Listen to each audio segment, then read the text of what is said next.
नमस्कार, पंजाब केसरी में आपका स्वागत है। आज हम बात करेंगे एक शख्सियत, ऐसी शख्सियत जिस शख्सियत ने न केवल आईएएस के रूप में अपनी पहचान बनाई बल्कि राजनीति में भी आज वो एक उभरता हुआ चेहरा है। छत्तीसगढ़ में ओपी चौधरी न किसी पहचान के मोहताज हैं बल्कि राजनीति में आने वाले समय में वो क्या नया बनाएंगे इस पर सबकी नजरें टिकी हुई हैं। 2005 के बैच के आईएएस ने जब राजनीति में कदम रखा था तो सबकी नजरें इसी बात पर थी कि ये आखिरकार फैसला लिया गया तो क्यों लिया गया। हमारे साथ ओपी चौधरी जी हैं। चौधरी जी, सबसे पहले तो आपका बहुत बहुत स्वागत पंजाब केसरी पर। धन्यवाद। आज भी एक सवाल पहले की तरह खड़ा है जी। कि जिस दौर में आप बीजेपी में आए जी। कई लोगों ने प्रश्न पूछा जी। कि बतौर आईएएस तो आप काफी आगे जा सकते थे। जी। 2005 बैच के थे, कम उम्र में आईएएस बने, जी। राजनीति में ऐसा इंटरेस्ट क्यों? हाँ, एक्चुअली अभिषेक जी, मुझे लगता है कि जो इंडियन डेमोक्रेसी है, भारतीय लोकतंत्र है, उसमें कोई लाइक करे या डिसलाइक करे, कोई लव करे या हेट करे, बट जो इंडियन सिस्टम है, इंडियन डेमोक्रेटिक सिस्टम, उसकी रेल को खींचने वाला एक्चुअल इंजन अगर कोई है तो पॉलिटिक्स ही है। हम उसको चाहे पसंद करें या ना पसंद करें। एक लोकतांत्रिक व्यवस्था में राजनीति की सबसे महत्वपूर्ण भूमिका होती ही है। हाँ, राजनीति की चुनौतियों की वजह से लोग उससे दूरी बनाना चाहते हैं, कभी कोई नाली बोल देता है, कभी कोई कुछ बोल देता है, लेकिन मेरा मानना है कि बाहर से रहकर चीज़ों की आलोचना करने के बजाय उसका हिस्सा बनना चाहिए। और एक जो महत्वपूर्ण चीज़ है, जो देश में, प्रदेश में, जो समाज में परिवर्तन का एक बड़ा माध्यम है, उसका हिस्सा बनने की चुनौती को स्वीकार करना चाहिए। इस चुनौती के साथ मैं आया और प्रशासनिक जीवन में मैं ये भी कहना चाहूँगा, निश्चित रूप से आईएएस बनना एक मेरा भी ड्रीम था, जैसे हर युवाओं का होता है। मैंने उस ड्रीम को पूरा किया, बहुत मेहनत करके पूरा किया और 13 साल रह के मैंने बहुत कुछ करने का प्रयास किया और जो कुछ भी 13 साल मैंने किया उसके लिए मैं पूरी ज़िंदगी मुझे एक सेटिस्फेक्शन भी रहेगा। बट करियर में एक मोड़ था, एक मोड़ पे आने के बाद जब मैं कलेक्टरशिप मेरी ख़त्म हो जाती, इसके बाद मैं मंत्रालय में जाता, बड़े एसी चैम्बर में मेरी सुख सुविधाएं तो पर्याप्त रहती, लेकिन मुझे लगता है कि भाई मंत्रालय में अपनी सुख सुविधाओं के साथ नौकरी करने के बजाय मुझे लगा कि राजनीति का हिस्सा बनना चाहिए, क्योंकि एक राजनीतिक व्यक्तित्व कई प्रशासनिक अधिकारियों के वर्किंग को प्रभावित कर सकता है। एक राजनीतिक नेतृत्व अगर सही होता है तो सैकड़ों आईएएस अधिकारियों का वर्किंग बेहतर हो जाता है। एक राजनीतिक नेतृत्व अगर खराब होता है तो कई आईएएस अधिकारियों का जो प्रशासनिक वर्किंग है वो खराब हो जाता है। तो इस बात को ध्यान में रखना चाहिए और ये सब सोचते हुए मैं राजनीति में आया और राजनीति की चुनौती को स्वीकार किया। एक बड़ा सवाल इसी पर जी। आप इकलौते आईएएस नहीं हैं, ऐसे बहुत से आईएएस हैं जो राजनीति में आए। जी। कई आईएएस जो टॉपर्स रहे उन्होंने पिछले दिनों इस्तीफा भी दिया। जी। सवाल इस्तीफा इसीलिए दिया गया और एक प्रश्न पूछा गया पॉलिटिकल तौर पे कि उन्हें बीजेपी पसंद नहीं। आप बीजेपी का दामन थामे, पार्टी की अपनी विचारधारा होती है, आखिरकार आपको इस विचारधारा में क्या ऐसा लगा कि आप इधर आए? देखिए, जो भारतीय जनता पार्टी की राजनीति है आज की परिस्थितियों में, भारत देश को अगर कोई आगे ले जा सकती है पार्टी, तो निश्चित रूप से भारतीय जनता पार्टी ही आगे ले जा सकती है। इस बात में मुझे कहीं कोई संदेह नहीं है। वो बेस्ट पार्टी है, एक विचारधारा पर आधारित पार्टी है। यहाँ एक ऐसी पार्टी आप इमेजिन कीजिए कि जब आप कांग्रेस की बात करते हैं तो कांग्रेस में कौन, तो इंदिरा गांधी जी के बाद संजय गांधी जी, फिर राजीव गांधी जी, सोनिया गांधी जी, प्रियंका गांधी जी, राहुल गांधी जी, रॉबर्ट वाड्रा का नंबर लग सकता है, फिर रेहान वाड्रा, मिराया वाड्रा का नंबर लग सकता है। इस तरह से एक परिवारवाद, चापलूसीवाद से घिरी हुई पार्टी है। वहीं दूसरी ओर आप भारतीय जनता पार्टी की बात करते हैं तो हमारे राष्ट्रीय अध्यक्ष रहे अमित शाह जी, वो एक बूथ के प्रभारी हुआ करते थे अपने शुरुआती दिनों में, आप सबको पता है। मोदी जी कहाँ से उठकर आए हैं और देश का नेतृत्व करने का अवसर भारतीय जनता पार्टी ने प्रदान किया है। तो ये भारतीय जनता पार्टी का ही सिस्टम है जिसमें एक कैलिबर को, योग्यता को सर्वाधिक महत्व मिलता है। मैं आपको अगर पूछूं कि नरेंद्र मोदी जी के बाद देश का प्रधानमंत्री कौन होगा, तो कोई भी व्यक्ति एक शब्द का नाम नहीं ले सकता। ये भारतीय जनता पार्टी के राजनीति की खूबसूरती है। यहाँ जो योग्य होता है उसको जगह दी जाती है और एक विचारधारा पर आधारित पार्टी है। बाकी लोग तो अपने अपने, कोई बेटा को सेट करने में लगा है, कोई बेटी को सेट करने में लगा है, कोई भतीजा को, कोई दामाद को सेट करने में लगा है। केवल भारतीय जनता पार्टी के ही नेतृत्व है। जैसे मोदी जी की बात करें हम, या भारतीय जनता पार्टी की होल फिलॉसफी की बात करें, तो यही पार्टी और यही विचारधारा और यही नेतृत्व है जो देश को सेट करने में लगा। परिवारवाद का जिक्र तो लगातार होता है, इससे आपकी पार्टी भी अछूती नहीं है। देखिए, चाहे राजनाथ सिंह जी के पुत्र हो, चाहे बाकी नाम, बहुत सारे नाम है, खुद अभिषेक सिंह भी एक नाम है। कांग्रेस छत्तीसगढ़ में हल्ला मचाती है, परिवारवाद पर जरूर पूछूंगा। कांग्रेस छत्तीसगढ़ में हल्ला मचाती है, उसमें भी परिवार का जिक्र करती है। कांग्रेस लगातार ये आरोप लगा रही है कि पिछली सरकार में डॉक्टर रमन सिंह, अभिषेक सिंह, उनकी पत्नी, इन पर अनुपातहीन संपत्ति का मामला, विभिन्न जांच की मामले, आपको लगता है कि कहीं ना कहीं पिछले 15 साल को टारगेट कर रही है छत्तीसगढ़ में कांग्रेस, और परिवारवाद दोनों पर जवाब दी? जी, परिवारवाद पर मैं बोलना चाहूंगा अभिषेक जी कि ठीक है, एक पार्टी में किसी को टिकट मिल गया, कोई एमएलए चुनाव लड़ लिया, कोई सांसद चुनाव लड़ लिया, एक स्तर की चीज होती है। लेकिन आप मतलब पूरे देश के नेतृत्व में, जैसे आप मैंने गिन दिया पिछले 30-40 सालों का, कि इंदिरा गांधी जी, फिर संजय गांधी जी, फिर राजीव गांधी जी, फिर सोनिया गांधी जी, फिर रॉबर्ट वाड्रा, प्रियंका वाड्रा, वो रेहान वाड्रा और मिराया वाड्रा भी पिछले लोकसभा चुनाव में, रेहान वाड्रा और मिराया वाड्रा जो प्रियंका वाड्रा जी के बेटे बेटी हैं, वो भी पिछले लोकसभा चुनाव कैंपेन में दिख चुके हैं, आप सबको पता है इस बात। तो ये पूरे देश के नेतृत्व को, अगला कौन राष्ट्रीय अध्यक्ष होगा वही होगा, वो नहीं होगा तो थोड़े दिन के लिए कार्यकारी रूप में माँ बन जाएंगी, माँ भी जल्दी कब बेटे को ताजपोशी करेंगी। इस तरह का जो परिवारवाद है, वंशवाद है, इसकी आप तुलना किसी भी दृष्टि से नहीं कर सकते। कांग्रेस में आप निश्चित रूप से किसी भी कांग्रेसी को पूछेंगे कौन अगला राष्ट्रीय अध्यक्ष होगा या कौन उनकी ओर से प्रधानमंत्री कैंडिडेट होगा, कैंडिडेट ही रहेगा वो तो कैंडिडेट होगा, इसको पूछेंगे तो कोई भी बता देगा। लेकिन आप भारतीय जनता पार्टी की राजनीति में ऐसा नहीं बोल सकते हैं। तो एक व्यक्ति को टिकट मिलना, एमएलए लड़ना, सांसद लड़ना एक चीज होती है, लेकिन पूरे देश को, पूरी पार्टी को एक परिवार के चंगुल में फंसा कर रख देना एक अलग स्तर की बात होती है। दोनों की कदापि कभी भी कहीं भी तुलना नहीं की जा सकती। अभी जैसे कांग्रेस आरोप लगा रही है खास तौर पर डॉक्टर रमन सिंह के पूरे परिवार पर, इस मसले को आप कैसे देते? क्योंकि आप प्रशासक भी रहे हैं जी, निश्चित रूप से आप पर भी आरोप लगे हैं जी, आप पर भी कांग्रेस लगातार आरोप लगाती रही, तो इन आरोपों को आप किस तरीके से देखते? मैं यही बोलना चाहूंगा कि देखिए, इन लोगों की राजनीति है कि किसी को जबरदस्ती बदनाम करो। उनको पता है कि डॉक्टर रमन सिंह जी को जब तक उनके चेहरे को जबरदस्ती ये लोग बदनाम करने की कोशिश नहीं करेंगे, भारतीय जनता पार्टी की राजनीति बहुत मजबूती से यहाँ चलती रहेगी। इसलिए अनावश्यक रूप से कभी कुछ आरोप, कभी कुछ आरोप, कभी कुछ आरोप, यही इनकी अनावश्यक जांच करना, अनावश्यक वो करना, यही इनकी राजनीति है और यही नेगेटिविटी की राजनीति के ये करना चाहते हैं। और उसी के दृष्टिकोण से कभी कुछ आरोप लगाते हैं। अगर इनके पास कुछ पुख्ता सबूत हैं, कुछ दस्तावेज हैं, तो PIL लगा लें। इतने सारे फोरम हैं भारतीय संवैधानिक व्यवस्था में, कहीं भी जा सकते हैं। लेकिन ये हल्ला करते रहते हैं, उस तरह की राजनीति करते हैं। मेरे ऊपर आरोप लगाएं, मैं आप सबको बोलना चाहता हूं, आप दंतेवाड़ा गए भी हैं अभिषेक जी, और जो भी कांग्रेसी भाई भी, मीडिया के भाई भी, जो भी जाना चाहता है, जाकर दंतेवाड़ा में देख कर आए कि वहां पे क्या काम हुआ है, कैसे काम हुआ है। और जिस जमीन के अदला बदली की बात करते हैं, मैं रायपुर का म्युनिसिपल कमिश्नर रहा, मैं रायपुर का कलेक्टर रहा। जमीन के कितने बड़े बड़े केस रायपुर में आते होंगे, आप सहज अनुमान लगा सकते हैं। दंतेवाड़ा में जिस जमीन की मैंने अदला बदली कराई है, वो 20 लाख रुपए की जमीन है। और किस लिए? कलेक्ट्रेट परिसर से लगी हुई एक व्यक्ति की जमीन हम लोग लिए थे। और किस लिए? लाइवलीहुड कॉलेज का रास्ता बनेगा, ट्रेनिंग सेंटर बनेगा, इस दृष्टिकोण से। और ऐसे अदला बदली के केस दंतेवाड़ा में पिछले 10 सालों में कई केस हुए हैं। और टोटल जमीन की वैल्यू 20 लाख रुपए, 20 लाख रुपए की अदला बदली करके मैं कौन सा महा घोटाला कर लूंगा? ये करोड़ों का घोटाला।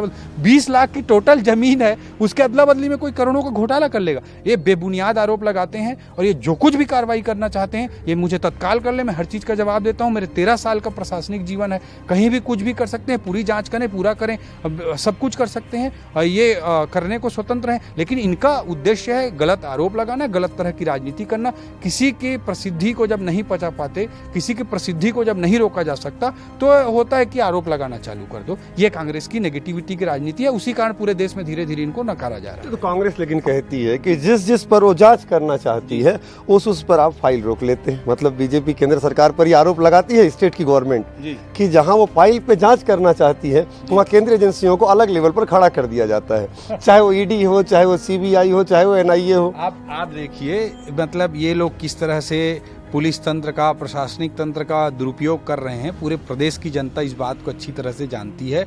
और ये लोग हैं जो CBI के डर से CBI को आने से रोकते हैं। इन लोगों पर किस किस केस में FIR हुए हैं CBI में, आप जानते हैं। जो मुख्यमंत्री जी बने, उन पर CBI ने किस तरह के केस में FIR किया है, इसको आप जानते हैं। यह अनावश्यक, अनर्गल तरह के आरोप केंद्र पे लगाते हैं।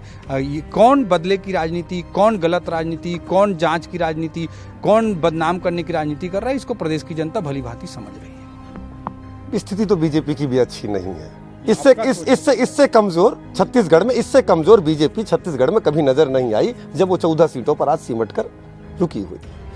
क्या लगता है बीजेपी को बूस्टअप करने के लिए खुद बीजेपी को कौन सा ऑपरेशन अपने अंदर करना पड़ेगा? अभिषेक जी, भारतीय जनता पार्टी कोई सत्ता की पार्टी नहीं रही है। आपको पता है कि श्यामा प्रसाद मुखर्जी जी ने कैबिनेट मंत्री के पद से इस्तीफा देके 10 लोगों को लेकर जनसंघ की स्थापना की थी। तब तो उनको पता नहीं था कि मुझे सत्ता पानी ही है, कुर्सी पानी है, 50 सीट जीत जाएंगे, 200 सीट जीत जाएंगे, प्रधानमंत्री बन जाएंगे, कैबिनेट मंत्री बन जाएंगे। ये सोच के तो उन्होंने जनसंघ की स्थापना नहीं की थी। उसी सोच और उसी दर्शन, राजनीतिक दर्शन पर चलने वाली पार्टी है भारतीय जनता पार्टी। और जिस तरह की बातें आप बोल रहे हैं, 1984 में भारतीय जनता पार्टी को 2 सीट मिली थी। आप छत्तीसगढ़ में बोल रहे हैं, छत्तीसगढ़ में बड़ी मुश्किल से 3-4 सीट मिलता था पहले। कभी किसी की, आज से 30 साल, 40 साल, 50 साल पहले किसी की जमानत बच जाती थी तो मिठाई बांटता था, क्योंकि ये सत्ता की पार्टी है ही नहीं, एक विचार की या भारत के बेहतर भविष्य देने की राजनीति करने की पार्टी है। इस दृष्टिकोण से भारतीय जनता पार्टी के अंदर वो ताकत है कि वो फिर से हमेशा और बड़ी मजबूती के साथ उठकर खड़ा होती है। अभी भारतीय जनता पार्टी विपक्ष में है, सत्ता से 15 साल तक सरकार में सत्ता में रहने के बाद एक एंटी इनकम्बेंसी में, लोकतांत्रिक प्रक्रिया में स्वाभाविक रूप से कोई पार्टी बाहर हो सकती है। अभी हम निश्चित रूप से, मैं मानता हूं कि भारतीय जनता पार्टी को और मजबूती से काम करने की जरूरत है। और आप देखिएगा कि विपक्ष की राजनीति तो भारतीय जनता पार्टी करते आई है, संघर्ष की राजनीति करते आई है। आप देखते रहिए 2023 के आते आते किस कदर लहर उठता है और एक कांग्रेस की सरकार कहाँ फेंकाएगी, आप खुद देखिएगा। आप पर भी चर्चा है, अभी संगठन में आमूलचूल परिवर्तन चल रहे हैं, नई जिम्मेदारियां दी जा रही हैं। कहा जा रहा है कि ओपी चौधरी को युवा की जिम्मेदारी दी जाएगी, चर्चाएं हैं, जल्द ही रिजल्ट आ भी सकता है, ये अलग बात है। आप क्या सोचते हैं, आप किस तरह से काम करना चाहिए, क्योंकि लगातार आप सक्रिय हैं। दंतेवाड़ा के उपचुनाव में भीमा मंडावी जी की मौत हो गई थी, एनआईए जांच कर रही है, कई लोगों की गिरफ्तारियां भी हुई हैं, आप खुद वहां पर थे। भीमा मंडावी की मौत, उसके बाद से आपने जिस तरीके से नक्सलवाद को भी देखा है, इन सभी मोर्चों पर किस तरीके से युवा को बीजेपी में खासतौर पर काम करना चाहिए? देखिए, जहाँ तक मेरे को संगठन में क्या दायित्व मिलेगा, क्या नहीं मिलेगा, ये पूरी तरह से भारतीय जनता पार्टी का निर्णय है। मैं अपने कलेक्ट्री वलेक्ट्री, IAS वाईएएस सब छोड़कर, 23 साल की नौकरी को छोड़कर भारतीय जनता पार्टी की राजनीति, ये कुर्सी पा जाऊंगा कि ये पद पा जाऊंगा, इसलिए नहीं आया हूँ। मुझे राजनीति करनी है, एक विचारधारा की राजनीति करनी है, अपने एक पैशन के लिए और अपनी खुशी के लिए एक राजनीति करनी है। इस दृष्टिकोण से भारतीय जनता पार्टी की राजनीति करने के लिए मैं आया हूँ। भारतीय जनता पार्टी मुझे जो जिम्मेदारी देगी, मैं उसको खुशी खुशी हमेशा पालन करूंगा। मेरे को कोई पद की, प्रतिष्ठा की, इस तरह की चीज़ों का लोभ रहता है अभिषेक जी, तो मैं IAS की नौकरी छोड़ता ही क्यों। मुझे तो बस पैशन की और एक उत्साह की, एक जुनून की राजनीति करनी है, और जो भी जिम्मेदारी देती है भारतीय जनता पार्टी में उसको करूँगा। भारतीय जनता पार्टी को हर दृष्टिकोण से, चाहे युवाओं के दृष्टिकोण से हो, महिलाओं के दृष्टिकोण से हो, अलग अलग वर्गों को, किसानों को, मजदूरों को, हमारे दलित भाइयों को, हमारे अनुसूचित जनजाति वर्ग के भाइयों को, सबको जोड़ने के लिए अलग अलग रणनीति बनाकर संगठन की दृष्टि से बहुत समृद्ध पार्टी है। आप जानते हैं, बड़ी सांगठनिक संरचना और एक विचारधारा के तहत बड़े सिस्टमेटिक तरीके से भारतीय जनता पार्टी में काम होता है, और उस तरह से काम चालू हो चुका है, बहुत अच्छे से चल रहा है। जो अनवरत चला आ रहा है उसे और गति दी जा रही है, और आने वाले समय में भारतीय जनता पार्टी मजबूती के साथ लड़ेगी। गांव गरीब किसान का मसला कांग्रेस भी उठा रही है। छत्तीसगढ़ में लगातार जितनी भी योजनाएं इस वक्त फोकस्ड हैं, वो सब किसानों पर फोकस्ड है। चाहे गोबर की बात कर लें, गोबर पर भी बड़ा सियासत हुआ, अभी कौशल्या माँ के मंदिर पर भी सियासत चल रहा है। ये तमाम चीज़ों का जब आप देखते हैं, लगता है कि ये पार्टी किसानों को ज़्यादा अगर प्रलोभित करने में या उत्साहित करने में या आगे बढ़ाने में कामयाब रही तो बीजेपी की राह कठिन होगी। देखिए, ये दिखावटी और केवल मीडिया मैनेजमेंट की राजनीति करना चाहते हैं, पब्लिक रिलेशंस, PR दिखाने की और छपास की राजनीति करना चाहते हैं। आप किसी भी फ्रंट पर देख लीजिए, ये कुल मिलाकर गंगा जल की जो कसम खाए थे हमारे छत्तीसगढ़ में अभिषेक जी, जब कोई व्यक्ति की मृत्यु होती है तो उसको भियाँ उतारना बोलते हैं, भियाँ उतारा जाता है, जमीन पे लेटाया जाता है उसके प्राण छूटते समय, और उस समय उसको दिया जाता है गंगा जल। तो इसको सबसे पवित्र माना गया है, गंगा जल को, हमारी पौराणिक और आध्यात्मिक दृष्टि से। इस गंगा जल का कसम ये लोग खाए थे, और उस गंगा जल के कसम को ये लोग निभा नहीं रहे हैं। आप देखिए, इन्होंने 2500 की बात कही थी, वो पहले MSP पे दिए, एक किस्त अभी दिए हैं, अगला धान खरीदी आ चुका है। किस तरह की स्थिति निर्मित है आप खुद देख रहे हैं। उस समय जो Bharatiya Janata party MSP plus bonus जितना देती थी, उतना पैसा तो अभी तक पहला किस्त मिलाकर ये लोग नहीं दिए हैं, तो इसको देख रहे हैं। इसके अलावा ये धान खरीदी में किस तरह से किसान भाइयों को दौड़ा दौड़ा के परेशान कर करके ये लोग किए हैं। खेत के मेड़ का रकबा ये लोग घटाए हैं। मैं मुख्यमंत्री जी को पूछना चाहता हूँ, जो रायपुर में मुख्यमंत्री निवास बना है, उसमें क्या दीवार नहीं है क्या? बिना दीवार के मुख्यमंत्री निवास बन गया है। वो जो नया मुख्यमंत्री निवास बना रहे हैं नया रायपुर में, बिना दीवार के बन रहा है क्या? अगर मुख्यमंत्री जी का निवास बिना दीवार के नहीं बन सकता तो हमारे छत्तीसगढ़ के किसान भाइयों का खेत भी बिना मेड़ के नहीं बन सकता। आज तक कोई गणना, चाहे लगान की गणना हो, सिंचाई कर की गणना हो, सरकार जो लेती है कोई भी गणना मेड़ को छोड़कर नहीं की गई थी। इस तरह मेड़ को काट के, रकबा को काटने का पाप इस सरकार ने किया है। इस बात को छत्तीसगढ़ की जनता बहुत अच्छी तरीके से देख रही है, हमारे किसान भाई देख रहे हैं, सब लोग ठगा हुआ महसूस कर रहे हैं। चाहे किसान भाइयों की बात करूं मैं, चाहे कर्ज माफी किस तरह से हुआ, कितने लोगों का किस तरह का कर्ज माफ नहीं हुआ, ये आप अच्छी तरह से जानते हैं। युवा साथी सबसे ज़्यादा परेशान हैं। बेरोजगारी भत्ता की बात कही गई थी, नहीं की गई। पूरे भर्ती के सिस्टम को पूरा कोलैप्स करके रखे हैं। पुलिस भर्ती हो रही थी, उसको रोक दिए। बेचारे हमारे पुलिस भर्ती के अभ्यर्थी साथी हाई कोर्ट में गए। हाई कोर्ट ने जब इनको कहा कि करो भर्ती, तब ये लोग बोले फिजिकल दूसरा करेंगे। फिजिकल क्यों दूसरा करेंगे? पहले केवल दौड़ हुई थी जिसमें इलेक्ट्रॉनिक चिप लगा कर दौड़ कराया गया था। अभी ये क्या करा रहे हैं? लंबी कूद जोड़ रहे हैं, ऊंची कूद जोड़ रहे हैं, गोला फेंक जोड़ रहे हैं। इस तरह की चीज़ों को जोड़ के भ्रष्टाचार करेंगे। केवल दौड़ जो होती थी इलेक्ट्रॉनिक चिप के माध्यम से, उसमें भ्रष्टाचार नहीं हो सकता था, लेकिन इन्होंने ये चीज़ किया है। सारे भर्ती, व्यापम के भर्ती, पीएससी भर्ती, सबका गोल मटोल करके पूरा सत्यानाश करके रखें। चाहे असिस्टेंट प्रोफेसर भर्ती ले लीजिए, आप शिक्षक भर्ती ले लीजिए, विधानसभा की भर्तियाँ ले लीजिए, सब में इन्होंने बर्बाद करके पूरे सिस्टम को रखा है। ये लोग छत्तीसगढ़ की इस बात को भी भली भांति देख रहे हैं। कर्मचारियों की आप बात करें, कर्मचारी सबसे ज़्यादा दुखी हैं। कांग्रेस का बूथ लेवल से लेके, मंडल से लेके, जिला का सब कार्यकर्ता अधिकारी के ऊपर चढ़े हुए हैं। कई बार स्थिति निर्मित हो रही कि टीआई को थाना से बाहर निकलना पड़ जा रहा है, तुम ही लोग कर लो जो करना है टाइप का। इस तरह से अराजकता और करप्ट एनार्की, भ्रष्ट अव्यवस्था की स्थिति इन्होंने पूरे छत्तीसगढ़ में निर्मित किया है। आप बुजुर्गों की बात करें, उनको पेंशन नहीं दे रहे हैं। आप महिलाओं की बात करें, उनको महिला स्व सहायता समूह कर्जा माफ करेंगे बोले थे, वो नहीं कर रहे हैं। शराबबंदी की बात किए थे, अब शराबबंदी के असली सरगना। शराबबंदी पे आता हूँ मैं।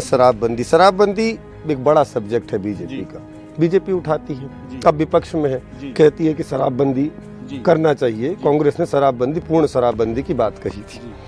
कांग्रेस कहती है कमेटी बनाई गई है, शराब की दुकानों पर बड़ी चर्चा होती है। कोरोना काल में सबसे ज्यादा चर्चा हुई भी, जब कोरोना काल में शराब दुकान खोलने की बात हुई, राज्य सरकारों ने शराब दुकानें।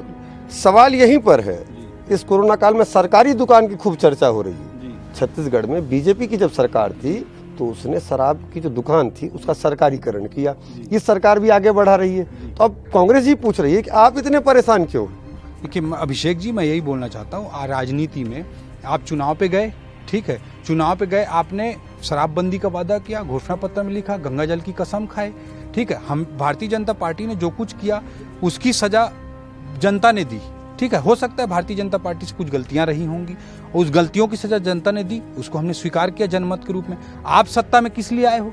जो सत्ता में रहेगा उसको सवाल नहीं पूछा जाएगा क्या विपक्ष के माध्यम से? आप सत्ता में किस लिए आए हो? आप घोषणा पत्र में वादा किए, आप गंगा जल लेकर कसम खाए।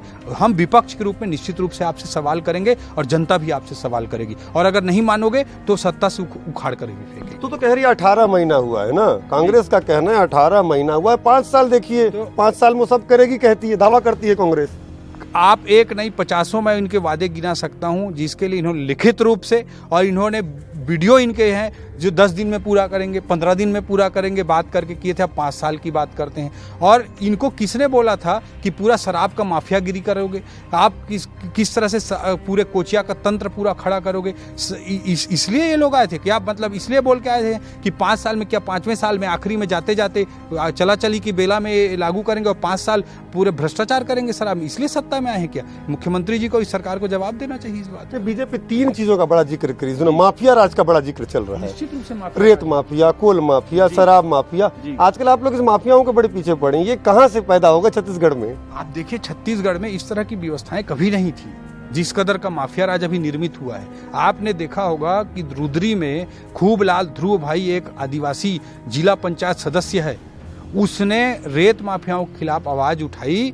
रेत माफियाओं के खिलाफ जब आवाज उठाई, उसको किस तरह रात भर मारा गया और उसको फेंक दिया गया था, इसको पूरे प्रदेश के लोगों ने देखा है। पूरे सोशल मीडिया हर जगह इस चीज की चर्चा हुई है।